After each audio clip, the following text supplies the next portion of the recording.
You know, sometimes in football, the unthinkable happens. A fortress just crumbles.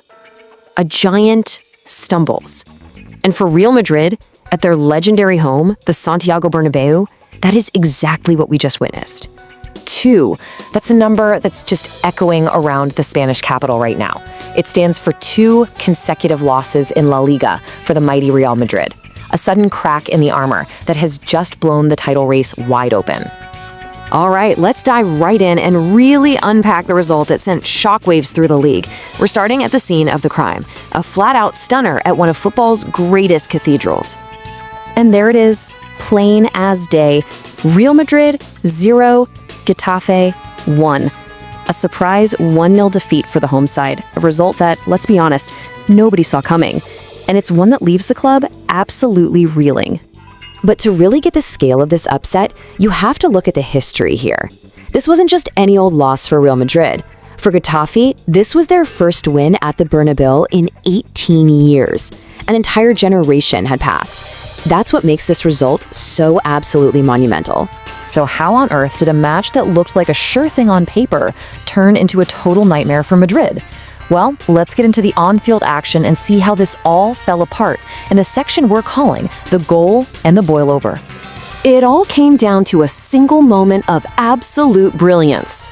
A spectacular first-half goal from Martín Satriano. It was one of those strikes that just silences a stadium and gave Getafe that precious lead they would, well, defend for their lives.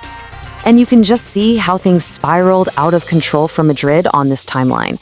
After Getafe's shot goal, Madrid just frantically chased the game, missing chance after chance. The pressure kept building and building until it all boiled over at the final whistle. We saw players clashing, and it all ended with a red card in the 95th minute. So what was that late red card all about? Simple. Dissent. Young Franco Mastantuono was sent straight off for shouting "what a disgrace" twice at the referee.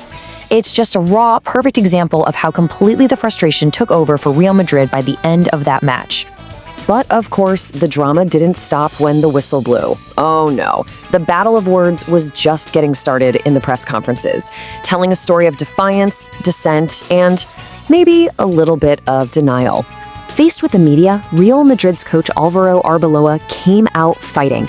He declared, "Nobody here will give up. This is Real Madrid. 4 points is a gap we think we can bridge." I mean, that's pure defiance right there, projecting strength when you're in a crisis. But right after that defiance, he also had this moment of, introspection. Arbeloa added, "I can't criticize the effort of the players. It's my job to improve the play of the team."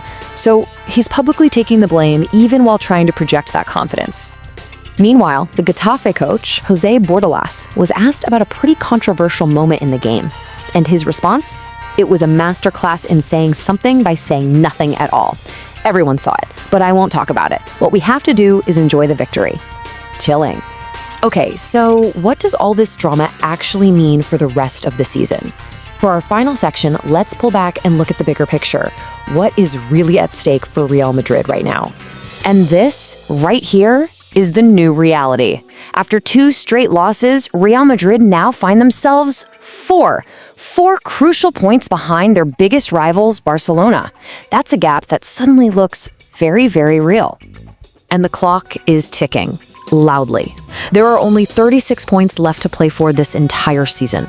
For Real Madrid, that margin for error, it's gone. It's completely vanished. Every single match from here on out is a final. And if that wasn't enough, just look at the gauntlet they have to run. They're doing this without 2 of their absolute biggest stars, Kylian Mbappé and Jude Bellingham, both out injured. Their next league match is a really tricky away trip to Celta Vigo.